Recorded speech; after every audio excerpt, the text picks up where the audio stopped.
Hello दोस्तों, स्वागत करते हैं आप सभी को अपने ही यूट्यूब चैनल बिहार ज्ञान सेंटर में।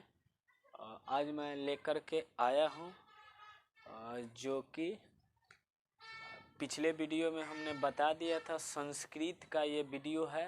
पिछले वीडियो में हमने पढ़ा दिया था संस्कृत का 7वां चैप्टर जो नीति श्लोका है, उसका श्लोक 10 श्लोक है। उसे 10 श्लोक को मैंने समझा दिया था कि 10 श्लोक में क्या है क्या नहीं है। आज उसका नोट्स वीडियो है। आप लोग यहाँ पे देख सकते हैं, लिखा हुआ भी है नोट्स वीडियो। यदि अभी तक इस चैनल को सब्सक्राइब नहीं किया है तो आपसे रिक्वेस्ट है कि चैनल को सब्सक्राइब कर लें ताकि सबसे पहले नोटिफिकेशन आप तक जा सके। समझे कि नहीं? यदि अच्छा लगेगा वीडियो, आप अंत तक बने रहिए वीडियो में। यदि वीडियो अच्छा लगेगा तो आप लाइक, सब्सक्राइब और कमेंट कीजिएगा, नहीं तो नहीं कीजिएगा। ये वीडियो है नोट्स वीडियो है, इसलिए ये नोट्स हमने वीडियो को थ्रू करवा रहा हूँ कि ताकि वो क्वेश्चन आंसर लिखने में प्रॉब्लम ना हो, या ऑब्जेक्टिव किस टाइप से पूछता है क्वेश्चन, उसको हम इस साथ साथ एक्सप्लेन करते चलेंगे। चलते हैं नोट्स की ओर। पहला पॉइंट, ये जो है नीति श्लोका, इसका नाम है नीति संबंधी श्लोक। मतलब नीति के संबंध में श्लोक इसमें दिया हुआ था। उसी श्लोक के जो है उसमें से इम्पोर्टेंट जो महत्वपूर्ण उसे हमने टॉपिक को निकाला है ताकि आपको एग्जाम में क्वेश्चन आंसर लिखने में प्रॉब्लम ना हो। समझे कि नहीं?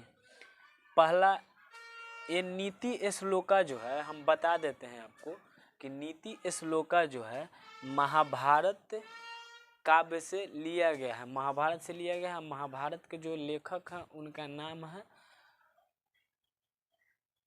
वेद व्यास। ये जो है एक भारत का नहीं, विश्व का, भारत का तो ये क्या है, महाकाव्य है। यदि कंपटीशन में भी ऐसा क्वेश्चन पूछता है कि महाकाव्य है, निम्नलिखित में से महाकाव्य है, तो महाभारत जो है एगो काव्य है, जो इसे महाकाव्य के नाम से जाना जाता है। इससे बड़ा काव्य ग्रंथ कोई है ही नहीं हम लोगों का सनातन धर्म के अनुसार। चलते हैं यहाँ पे, देखते हैं पहला नोट्स। पहला जो है पॉइंट कि यह पाठ सुप्रसिद्ध ग्रंथ महाभारत के उद्योग पर्व से लिया गया है। कहाँ से लिया गया है? उद्योग पर्व से संकलित है। संकलित मतलब उसी में लिखा गया है। अब यहाँ पे समझते हैं क्या है कि महाभारत जो है, महाभारत पूरा एक ग्रंथ का नाम है। उस ग्रंथ में बहुत सारे चैप्टर होते हैं, जैसे आप लोग चैप्टर समझते हैं, वैसी प्रकार के उसमें क्या है, उद्योग पर्व एक नाम का टॉपिक है। उसी में नीति श्लोका लिखा गया है, जो कि विदुर जो हैं धृतराष्ट्र के उत्तर देते हुए, जितना उत्तर दिए हैं धृतराष्ट्र जो है युद्ध चल रहा था, तो युद्ध से रिलेटेड उनसे प्रश्न पूछ रहे थे। किन से? धृतराष्ट्र जो है विदुर से प्रश्न पूछ रहे थे, तो विदुर उनको उत्तर दे रहे थे। उसी उत्तर को श्लोक के रूप में लिखा गया है। कितना श्लोक लिया गया है? तो 10 श्लोक लिया गया है। विदुर नीति, उसी को कहते हैं विदुर नीति। तो यदि आपसे पूछेगा कि नीति श्लोक का पाठ किस ग्रंथ से लिया गया है, तो महाभारत ग्रंथ से लिया गया है। कहाँ से लिया गया है? महाभारत ग्रंथ से। यदि आपसे पूछे कि महाभारत ग्रंथ के किस भाग से लिया गया है, तो उद्योग पर्व। किससे? उद्योग पर्व। अब चलते हैं अगले टॉपिक की ओर। अगला यहाँ पे आप देख सकते हैं कि इसमें विदुर ने धृतराष्ट्र के प्रश्नों का उत्तर देकर शांति प्रदान करने का प्रयास किया है। जो वहाँ पे चल रहा था युद्ध में चल रहा था, जैसे कि हमने पहले भी बताया कि युद्ध जो चल रहा था वहाँ धृतराष्ट्र जो थे पूछ रहे थे प्रश्न, किससे? विदुर से। और विदुर क्या कर रहे थे? उत्तर दे रहे थे। तो उत्तर देते हुए विदुर ने धृतराष्ट्र के प्रश्नों का उत्तर देते हुए युद्ध के शांति प्रदान करने का उन्होंने प्रयास किया है। तो यदि आपसे ये क्वेश्चन पूछता है कि किसने किसके उत्तर का प्रश्न दिया उत्तर दिया, तो विदुर ने धृतराष्ट्र के प्रश्न का क्या किया, उत्तर दे रहे थे। विदुर धृतराष्ट्र के प्रश्नों का उत्तर दे रहे थे। एक और क्वेश्चन पूछता है कि विदुर नीति है, तो प्रश्न उत्तर ग्रंथ है। ये जो है प्रश्न उत्तर है, यहाँ पे प्रश्न और उत्तर लिया गया है। इसमें जितना भाग है विदुर नीति का, उसमें प्रश्न और उत्तर है। प्रश्न किया गया है और उत्तर दिया गया है विदुर जी के द्वारा। अब प्रश्न इसमें धृतराष्ट्र करते हैं। तो यदि आपसे पूछेगा ये भी कि इस विदुर नीति में प्रश्न कौन करता है, तो धृतराष्ट्र करता है, और उत्तर कौन देता है, तो विदुर देते हैं। विदुर उत्तर देते हैं किसका, धृतराष्ट्र के प्रश्नों का। ये प्रश्न उत्तर किस लिए किया गया था, तो शांति के प्रदान करने के लिए उन्होंने ये उत्तर दिया। किन्होंने, विदुर ने। क्या चीज़ के शांति के लिए, तो युद्ध के शांति प्रदान करने का उन्होंने प्रयास किया है उत्तर दे करके। समझे कि नहीं। चलते हैं आगे। अगला है, विदुर जो है महान धर्मात्मा एवं नीति विशारद हैं। नीति विशारद, वो धर्म के क्षेत्र में उनकी बहुत ज़्यादा जानकारी थी। धर्मात्मा का मतलब धर्म आत्मा, मतलब धर्म के क्षेत्र में उन्होंने बहुत सारे जानकारियाँ प्राप्त की थी, और धर्म को उन्होंने धर्म को अपने मतलब अंदर इस प्रकार रखना, जो धर्म को इज्जत करना या धर्म को इस प्रकार मानना जैसे कि पूजनीय हो आपके लिए। समझे कि नहीं। जैसे आजकल के लोगों के लिए पैसा है, पूजनीय है। समझे कि नहीं। आजकल के लोगों के लिए आप ज़्यादातर देखिएगा तो, समझे कि नहीं। और ये नीति विशारद थे। नीति विशारद का मतलब होता है ना कि वैसा नीति जहाँ शांति प्रदान करने हेतु कुछ कहा जाए या उनके पास ज्ञान हो। ऐसा झगड़ा करने के लिए तो सब कोई करवा देता है, करने में कुछ है, लेकिन उसे शांत करने के लिए बहुत प्रयास करना पड़ता है, और ज्ञान की भी ज़रूरत होती है। किसी भी प्रकार के अशांति को शांति लाने के लिए ज्ञान की बहुत आवश्यकता होती है। अज्ञानी व्यक्ति तुरंत अशांति कर देंगे, शांति को भंग कर देते हैं। समझे कि नहीं। झगड़ा लड़ाई कोई अच्छा बात तो थोड़ी है। देखिए यहाँ पे है अगला, विदुर नीति प्रश्न उत्तर ग्रंथ है। यह आपसे यदि पूछेगा कि विदुर नीति कैसा ग्रंथ है, तो प्रश्न उत्तर ग्रंथ है।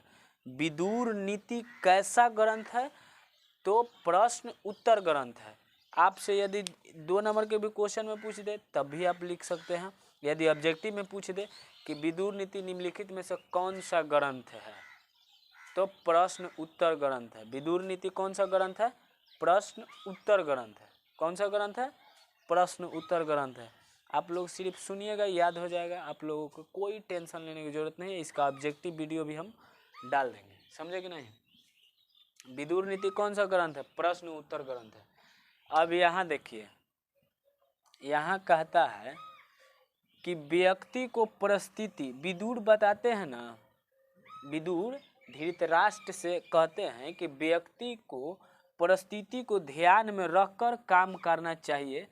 ऐसा करने वाला व्यक्ति ना तो कहीं अपमानित होता है और ना ही समस्या से हार मानता है। और ना ही अपमानित होता है और ना ही समस्या से हार मानता है। तो यदि आपसे ये क्वेश्चन, ये सही बात भी है कि जो व्यक्ति परिस्थिति के अनुसार चलता है, कि जैसा परिस्थिति हो वैसा ही चलना चाहिए। अब मान लीजिए कि क्या है कि मेरे पास कुछ है नहीं, ज़्यादा बड़ा नहीं बनना चाहिए, जितना है उतना ही में रहेंगे। समझे कि नहीं। परिस्थिति के अनुसार चलिएगा ना, तो कभी नहीं आप हार सकते हैं, ना आपको कभी अपमानित होना पड़ेगा। समझे कि नहीं। हम तो ज़्यादा कुछ नहीं कहेंगे, आप लोग खुद ही समझदार व्यक्ति हैं, समझ गए होंगे। अपमानित नहीं होने के लिए क्या क्या करना पड़ेगा। यदि मान लिए कि कहीं भी कुछ भी चीज़ ओवर कुछ कर दिए कि ऐसा कर देंगे हम, आप नहीं कर पाएँ, तो क्या हो जाएगा, आपको सम्मान नहीं मिलेगा, आप अपमानित हो जाइएगा। समझे कि नहीं। तो यदि आपसे पूछेगा कि अपमानित या किसी भी समस्याओं से हार नहीं मानता है वो व्यक्ति कैसा होना चाहिए, तो व्यक्ति को ऐसा होना चाहिए कि वो हर परिस्थिति को ध्यान में रखकर अपना काम करता है। वैसा व्यक्ति जो अपने स्थिति को ध्यान में रखकर कार्य को करता है या काम को करता है, वैसा व्यक्ति कभी अपमानित नहीं होता है और ना ही वो कभी समस्याओं से हार मानता है। आप समस्या से लड़ सकते हैं, समझे कि नहीं। अपने स्थिति को ध्यान में रख करके काम कीजिएगा तब सब समय होता है, समझे कि नहीं। समय के अनुसार आप चलिए, आप कभी नहीं मार खा सकते हैं। अगला यहाँ पे आप देख सकते हैं, जिसके यहाँ पे है कि जिसके कर्म या धर्म को जारा, जिसके कर्म या धर्म को, अच्छा ऐसा कहा जाता है कर्म ही धर्म है। जो आप कर्म करते हैं, अच्छे कर्म जो करते हैं वही आपका क्या है, धर्म है।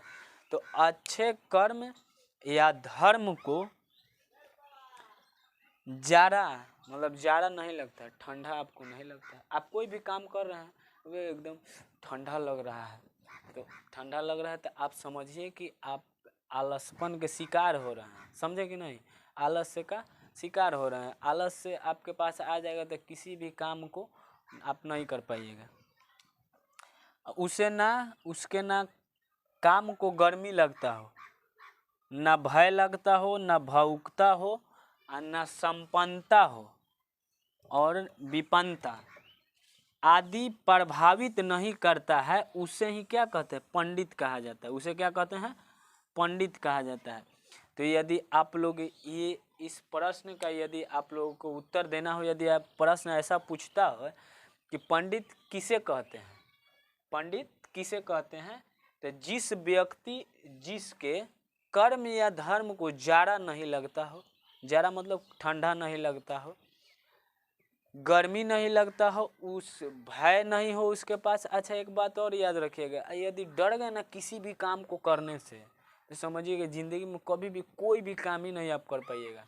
ये बात को आप मानते हैं या नहीं मानते, हम तो मानते हैं कि यदि किसी भी काम करने से, मान लीजिए कि आप एग्ज़ाम देना है आपको या किसी चीज़ की तैयारी करनी है, तो आप उस तैयारी करने से पहले ही जान दिया बाप रे यूपीएससी बहुत पढ़ने पड़ता है, पहले ही डर गया। अरे कीजिए तो नहीं होगा तो क्या होगा, एकदम दुनिया से चले जाएंगे, नहीं ना जाएंगे। कुछ नहीं होगा तो क्या होगा, तजुर्बा तो नया होगा, करके तो देखिए, उस करने से तजुर्बा तो होगा ना जी, कि आप किए तो कुछ होगा। तो भय नहीं होना, भयभीत नहीं होना चाहिए, भावुकता नहीं होना चाहिए। भावुकता का मतलब यहाँ अर्थ क्या है कि आप किसी चीज़ से भावुक ना हो, समझे कि नहीं। जैसे कि माया नगरी जैसा ना हो, समझे, वैसे व्यक्ति को पंडित कहते हैं। संपन्नता या विपन्नता आदि से प्रभावित नहीं करता है, उसे संपन्नता और विपन्नता कुछ भी। संपन्नता का मतलब क्या है, संपन्नता का मतलब है कि सब कुछ चीज़ से आप संपन्न हैं, तो आप एकदम चिंता फिक्र से सोए हुए हैं, ऐसा नहीं होना चाहिए। विपन्नता का मतलब क्या है, आपके पास बहुत चीज़ों की कमी हो, फिर भी आप कर रहे हैं, वैसा व्यक्ति हो पंडित होता है। जो जिसके पास कुछ नहीं भी है फिर भी वो कर रहा है, और जिसके पास संपन्न है वो उस समय उस परिस्थिति में भी काम करता हो। जैसे कि सब कुछ है उसके पास लेकिन फिर भी वो काम को कर रहा हो, किसी भी तरह काम को आगे बढ़ाने में आप काम कीजिए। अभी नहीं कि है पैसा है आप सो के खाइए, या आपके पास आप पढ़ लिए हैं तो आप उसको मत पढ़िए। तो आप पिछले चैप्टर में यदि नहीं पढ़े तो पढ़ लीजिएगा। अभ्यास जो है ज्ञान की रक्षा करता है, मतलब निरंतर अभ्यास जो है ज्ञान की रक्षा करता है, समझे कि नहीं। तो आप लोग हमेशा उसको देखते रहिएगा, पढ़ते रहेंगे तो हमेशा वो क्या रहता है, माइंड में रहता है। साइंस भी कहता है कि कम से कम 22 या 23 दिन में उसको एक बार रिवाइज कर लीजिएगा ना, तो वो क्या रहता है कि माइंड में रहता है, समझे कि नहीं। तो संपन्नता और विपन्नता से क्या हो, प्रभावित ना हो, उसे ही पंडित कहा जाता है।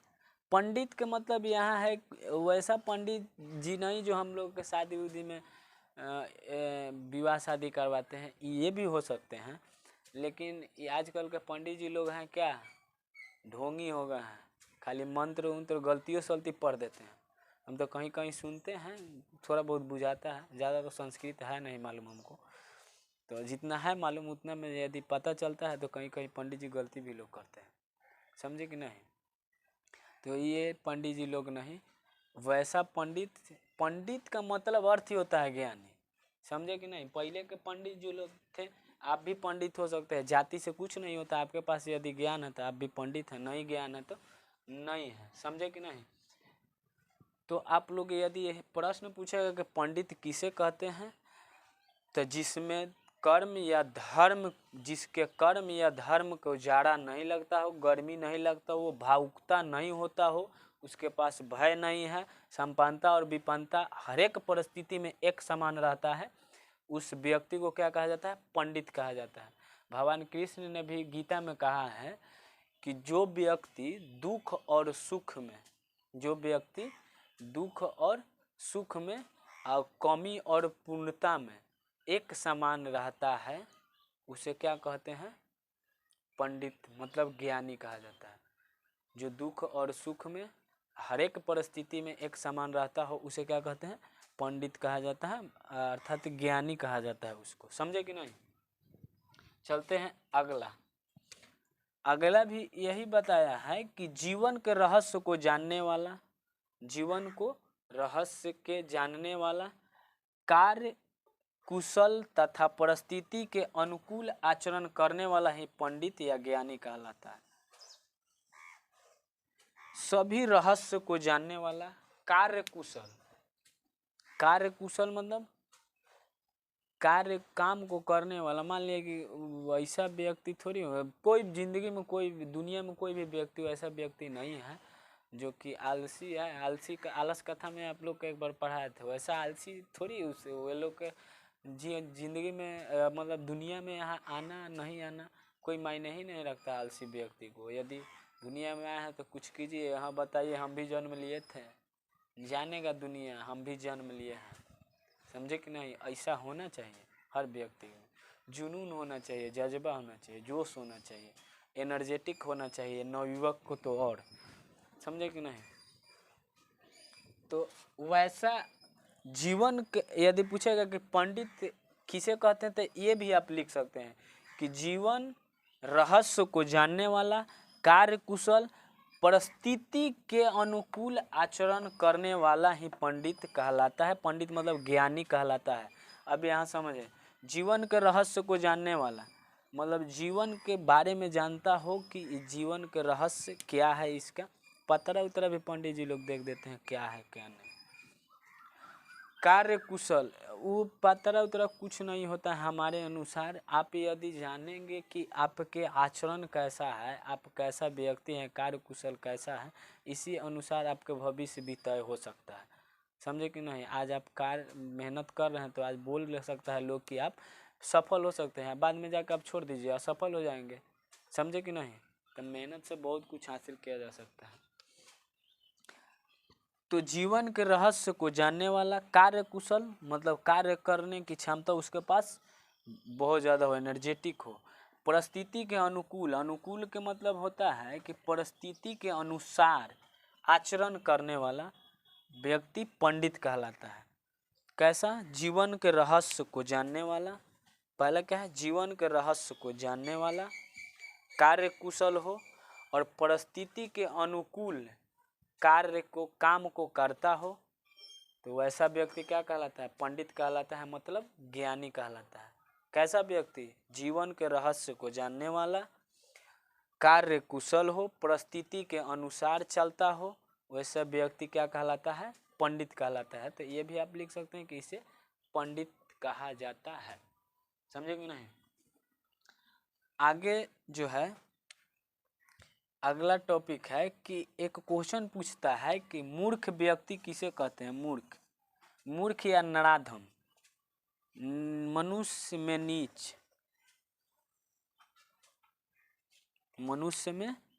नीच, एक श्लोक आप लोग पढ़े होंगे आप पिछले वीडियो में, जो इसका श्लोक वीडियो था उसमें, कि अपृष्ठ बहुभाषते नहीं, कैसा है ये श्लोक, ध्यान से उतर गया, यादें नहीं है सर।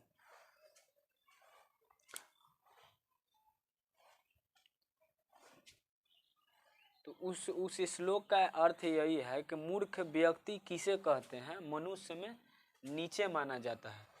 यहाँ देख ले, मनुष्य में नीचे मतलब नराधम, नराधम का अर्थ होता है मनुष्य में नीचे। जो व्यक्ति बिना बुलाए किसी के यहाँ जाता है, जो व्यक्ति, देख लीजिए मूर्ख होने का क्या है स्थिति, मतलब कैसा कैसा गुण आप में होगा तो आप मूर्ख होंगे या मनुष्य में नीच होंगे, मतलब नराधम होंगे। तो यदि आपसे एक क्वेश्चन पूछेगा कि मूर्ख व्यक्ति किसे कहते हैं या नराधम किसे कहते हैं, तो आप लोग ये उत्तर लिख सकते हैं कि जो व्यक्ति बिना बुलाए किसी के यहाँ जाता है, पहला, बिना बुलाए, जो व्यक्ति बिना बुलाए किसी के यहाँ जाता है। आप लोग यदि संक्षिप्त में थोड़ा एकदम वर्ड में बोले तो आप लोग शिव कथा के आप लोग ये पढ़ सकते हैं, जो पार्वती जी थी जो अपने ही माई के यहाँ गई थी बिना बुलाए हुए।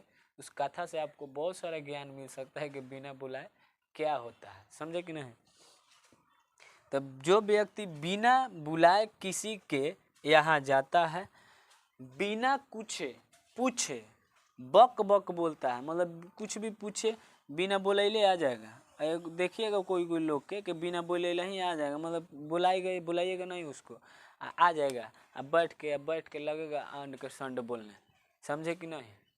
अब बिना बुलाए अविश्वासी व्यक्ति पर विश्वास करता है, बढ़िया व्यक्ति पर विश्वास नहीं करता है, अविश्वासी पर व्यक्ति पर विश्वास करता है, तो वैसा व्यक्ति मूर्ख कहलाता है और मनुष्य में नीच कहलाता है, मनुष्यों में नीच कहलाता है। तो मूर्ख व्यक्ति किसे कहते हैं, तो जो बिन बुलाए आता है, वैसा जो व्यक्ति बिना बुलाए किसी के यहाँ जाता है, जो व्यक्ति बिना बुलाए किसी के यहाँ जाता है, बिना पूछे बोलता हो, अविश्वासी व्यक्ति पे विश्वास करता हो, वैसा व्यक्ति को क्या कहा जाता है, मूर्ख कहा जाता है और नराधम कहा जाता है। धृतराष्ट्र के प्रश्न के उत्तर देते हुए ये बात विदुर ने कहा है, विदुर जी ने बताया है कि वैसा व्यक्ति जो बिना बुलाए किसी के यहाँ चला जाता है और बिना पूछे कुछ बोलने भी लगता है, अविश्वासी व्यक्ति पे विश्वास करता है, वैसा व्यक्ति को आप समझिए कि क्या है, मूर्ख है।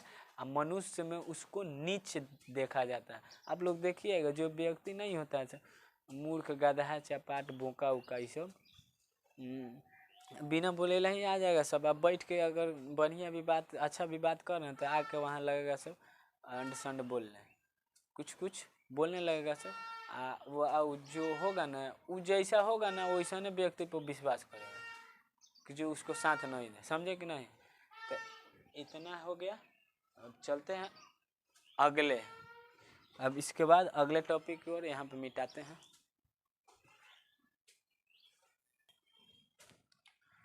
आगे का नोट्स यहाँ पे अब लिख दिए, आप लोग देख सकते हैं यहाँ पे बोर्ड पे। थोड़ा जल्दी करते हैं।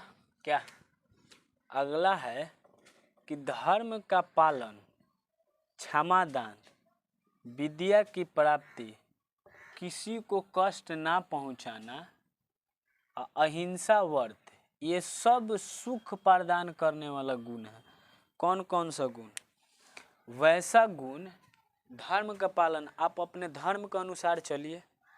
धर्म ये नहीं कहता है कि किसी व्यक्ति को आप ठेस पहुंचाइए या किसी दूसरे धर्म को मानने वाले व्यक्ति को आप ठेस पहुंचाइए, समझे कि नहीं। यदि धर्म के अनुसार सभी व्यक्ति यदि चलने लगे तो क्या है, कहीं भी हिंसा नहीं होगा, समझे कि नहीं।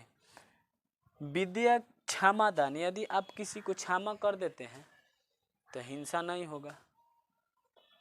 विद्या की प्राप्ति, और विद्या आपके पास रहेगा, ज्ञान रहेगा, तो आप खुद समझ जाइएगा कि हिंसा करने से या लड़ाई झगड़ा करने से क्षति होगा। अच्छा एक बात आप ध्यान रखिएगा कि अभी यदि आप लड़ाई कर रहे हैं तो आपको कुछ नहीं पता चलेगा कि आपको क्या क्षति हो रहा है, लेकिन लड़ाई के बाद पता चलता है कि क्षति क्या होता है।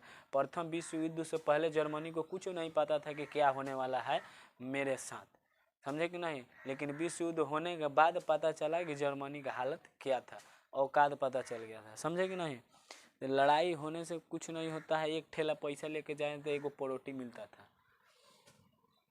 तो आप लोग लड़ाई झगड़ा कम कीजिएगा ताकि आपको कष्ट ना पहुँचे, किसी को कष्ट ना पहुँचाना, किसी को भी आप कष्ट नहीं पहुँचाइए, आपको कुछ नहीं, कोई नहीं आपको कष्ट पहुँचाएगा। हिंसा वर्त, अहिंसा वर्त का मतलब क्या होता है, आप किसी से लड़ाई झगड़ा नहीं करेंगे, ऐसा आप प्रण कीजिए कि हम लड़ाई झगड़ा नहीं करेंगे। ये सब सुख प्रदान करने वाला गुण है, ये सब क्या है, सुख प्रदान करने वाला गुण है।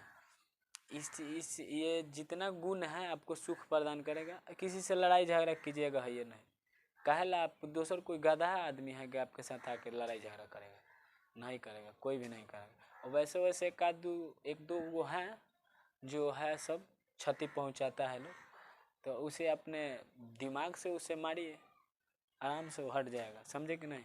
दिमाग का उपयोग कीजिए।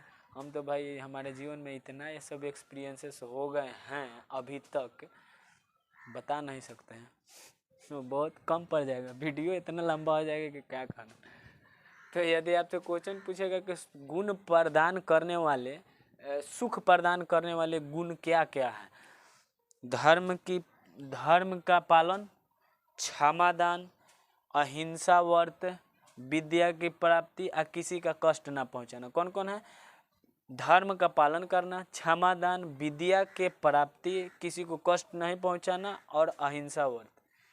ये है 1 2 3 4 5 चीज़ आप कीजिए जीवन में, कभी भी किसी से आपको कुछ नहीं बिगड़ेगा, समझे कि नहीं।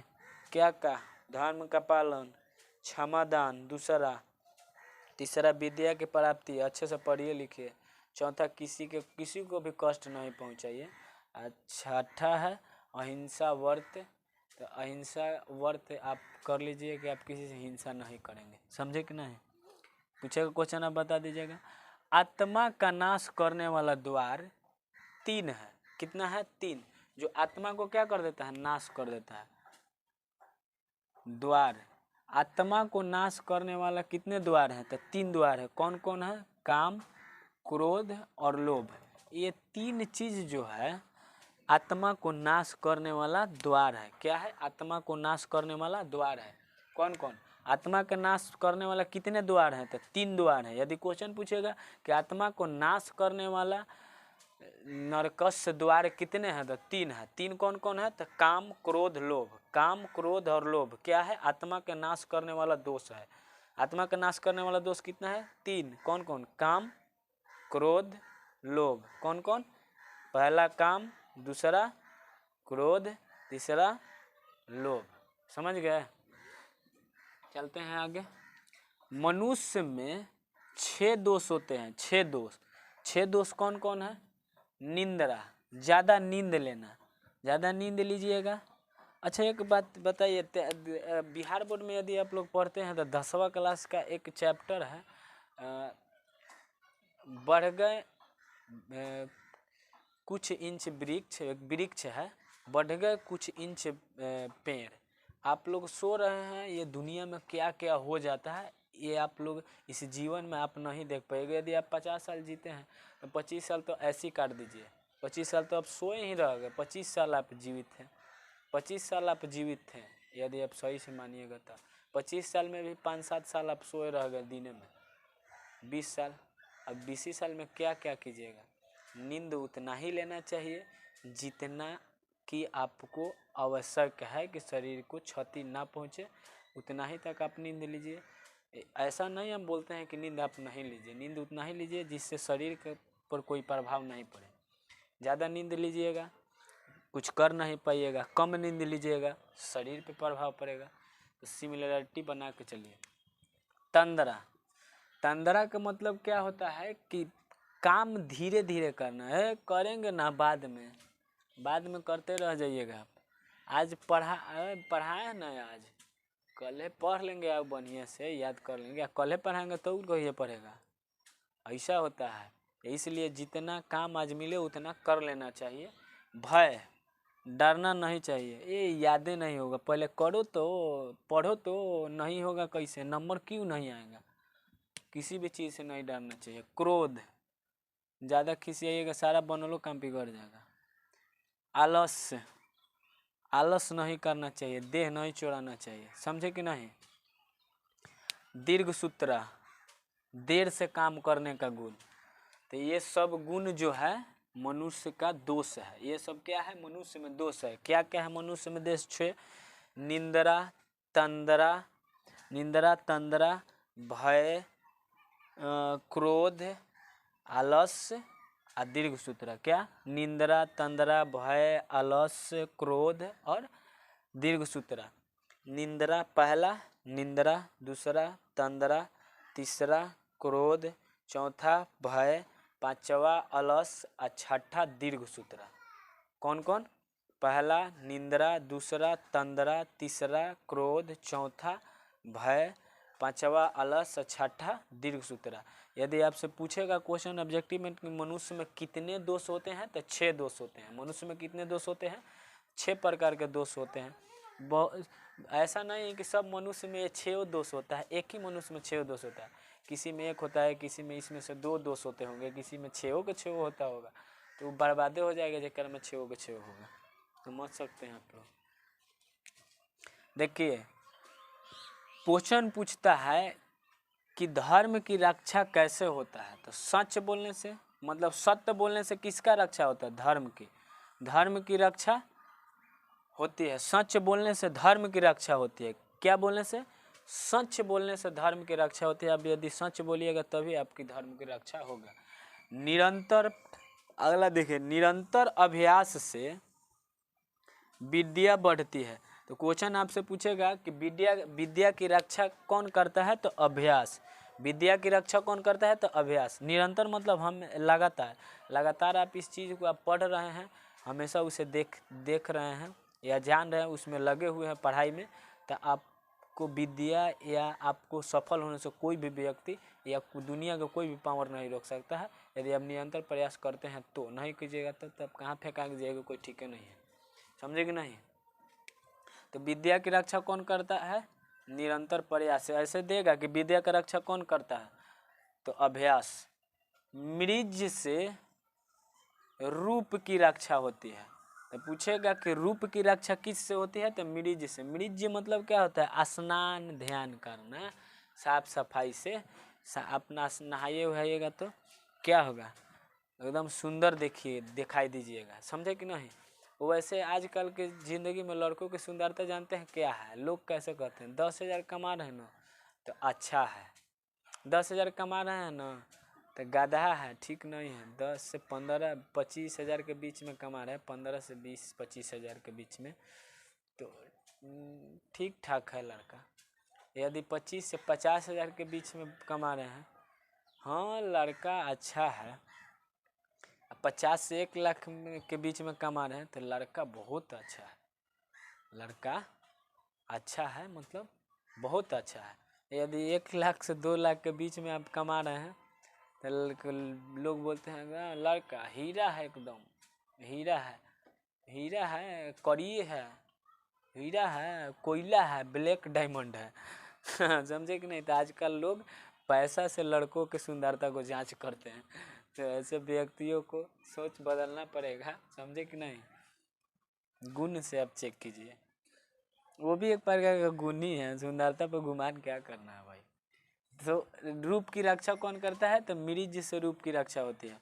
देखिए अच्छे आचरण से कुल या वंश की रक्षा होती है। कुल या वंश की रक्षा किससे होती है? अच्छे आचरण से। अच्छे आचरण मतलब आप कहीं भी जाइए, किसी को प्रणाम पाती कीजिए, किसी से इज्जत से बोलिए, व्यवहार वैसा कीजिए जैसे एक बड़े को आदर कीजिए, छोटे को प्यार दीजिए। ऐसा आचरण यदि रहेगा तो आप क्या, लोग बोलते हैं कि ना फलाना के बेटा है, बहुत अच्छा लड़का है, कहीं के सरो सवांग बढ़िया है, दियर उयर में बोलते हैं लोग नहीं, कहीं खानदान उनदान निमन नहीं सके, बड़ा निमन आदमी हो सब। समझे कि नहीं। ऐसे बोलता है लोग कि वंश की रक्षा कौन करता है? तो अच्छा आचरण। यदि आपका आचरण अच्छा रहेगा तो वंश या कुल की रक्षा होती है। वंश या कुल की रक्षा अच्छे आचरण से, वंश या कुल की रक्षा वो अच्छे आचरण से, धर्म की रक्षा सत्य बोलने से होती है, और विद्या की रक्षा अभ्यास करने से होती है, और रूप की रक्षा मृज से होती है। रूप की रक्षा मृज से, रूप की रक्षा मृज से, विद्या की रक्षा निरंतर अभ्यास से, निरंतर अभ्यास से विद्या की रक्षा, धर्म की रक्षा सत्य बोलने से या सच बोलने से होती है।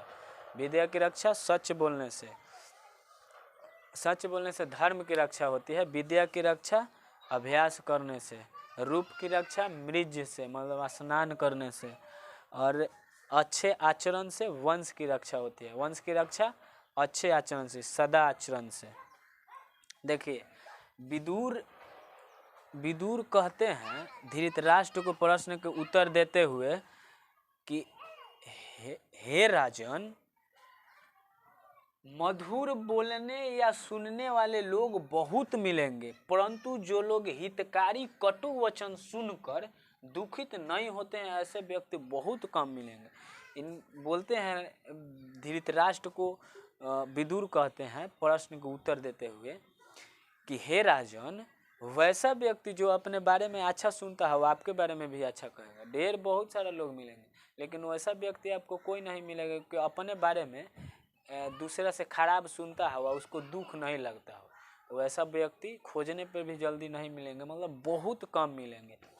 तो अपने बारे में यदि कोई शिकायत करता है तो उसको पलट के जवाब देना जरूरी नहीं है। यदि आपको लगता है कि ऐसा हम में कमी है, उस कमी को दूर कीजिए। दुनिया में सफलता के प्राप्त करने का एक राह ये भी है कि अपने अंदर की कमियों को दूर करें, सफलता की ओर आप खुद बढ़ जाइए। समझे कि नहीं?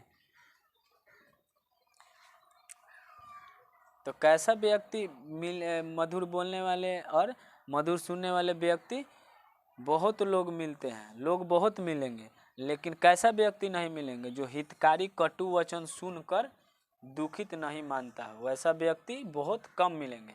देखिए स्त्रियां घर की लक्ष्मी होती है, स्त्री जो है घर की लक्ष्मी होती है, तो आप लोग जानते हैं। इसी के मतलब स्त्री के सद प्रयास मतलब हमेशा प्रयास करने से, और सद व्यवहार मतलब अच्छा व्यवहार से, घर की सद व्यवहार और सादा प्रयास करने से घर की इज्जत बढ़ती है। तो यदि आपसे पूछेगा कि घर की इज्जत कैसे बढ़ती है, तो स्त्रियों की सदा प्रयास करने से या सद व्यवहार करने से घर की इज्जत बढ़ती है। किसके? स्त्रियों की सद व्यवहार से और सद प्रयास से घर की इज्जत बढ़ती है। यदि स्त्रियां, आप लोग स्त्री यदि शिक्षित हैं तो घर की शिक्षा को क्या करती है? इंक्रीज कर देती है, बढ़ा देती है। समझे कि नहीं? आगे देखते हैं। महापुरुष की जन्मदात्री स्त्रियां ही होती है, और जो महापुरुष है या जितने विद्वान हैं उनको जन्म देने वाली स्त्री ही होती है। स्त्री से ही ना हम लोग जन्म लेते हैं। समझे कि नहीं? यहाँ देखते हैं विनम्रता मतलब सब्र रखिएगा ना, तो अपजस को दूर करता है। विनम्रता, शांति से रहिए ना, कोई भी कुछ बोले कोई टेंशन मत लीजिए, जो जाति करना है कर लेगा, यदि प्रूफ करके दिखाएगा तो कोई दिक्कत होगा, नहीं तो नहीं होगा। अपजस का मतलब है लालछन, मतलब किसी प्रकार का दोष आप पे लगा देना कि आप ये काम किए हैं। आप विनम्र रूप से रहिए, विनम्रता रखिए, आप एकदम संयम से रहिए, आपको कोई अपजस नहीं लगाएगा। किसी के पास इतना पावर नहीं है कि कुछ बोल देगा। पराक्रम से जुल्म की नाश होती है, पराक्रम से जुल्म की नाश होती है, मतलब ज़्यादा यदि कोई अति करता है तो उसको देना पड़ता है, कभी कभी जुल्म करता है तो उसको सबक सिखाने पड़ता है ना। तो पराक्रम का मतलब सिर्फ एक लड़ाई झगड़ा नहीं है, उसे नीति या शिक्षा के द्वारा भी उसे खत्म किया जा सकता है। किसको? जुल्म को। समझे कि नहीं? देखिए क्षमा क्रोध को दूर करता है, क्षमा से क्रोध दूर हो जाता है। यदि किसी को माफ़ कर दीजिएगा ना तो गुस्से नहीं आएगा, वे जाओ कोई बात नहीं, जा जो जो बोलना है बोल ले, जा क्षमा कर दिए, क्रोध दूर हो गया। समझे कि नहीं? सदा आचरण बुरी आदतें दूर करता है, मतलब आचरण आपका अच्छा रहेगा ना तो आदतें बुरी हट जाएगा। आचरण आप अच्छा रखिए, सदाचरण मतलब कि हमेशा आपका आचरण वैसा होना चाहिए जैसे एक मनुष्य को होना चाहिए। धर्म के अनुसार, समझे कि नहीं। धर्म के अनुसार आचरण बहुत ज़्यादा जरूरी है। ऐसे कि आजकल शिक्षक जान ही रहे हैं।